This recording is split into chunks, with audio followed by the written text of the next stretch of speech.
Զագանքից եւս մի հարց հնչեցնեմ, էլի պարոն Միրզոյան, երեք Ռուսաստանի Դաշնության արտգործնախարար Լավրովը կարծես թե ասել է, որ կարծես թե Հայաստանում այսպես քաղաքական հայացքների համար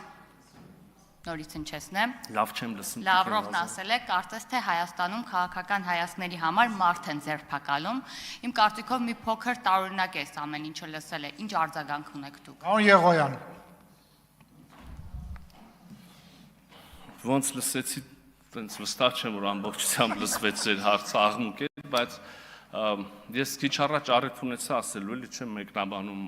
արտաքին գործերի նախարարների հայտարարությունները, բայց իմ շատ սիրելի եւ հարգելի գործընկեր պարոն Լավրովի տեղեկությունները թերևս մի քիչ սխալ են։ Այդպիսի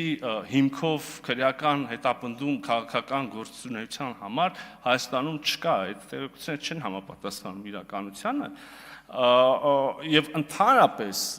քաղաքական գործունեության հայտարարությունների պարագայում քրեական հետապնդում կարա լինի, եթե այդ քաղաքական հայտարարությունները պարունակում են սպառնալիք կամ վիճարկում են որևէ կերպ իրավական ձևակերպումները կան օրենսդրության մեջ Հայաստանի Հանրապետության ինքնիշխանությունը, տարածքային ամբողջականությունը կամ օրինակ սահմանադրական կարգի բռնի ուրեմն տապալման կոչեր են պարունակում եւ այլն, եւ եթե նույնիսկ այդպես լիներ ներողություն, դա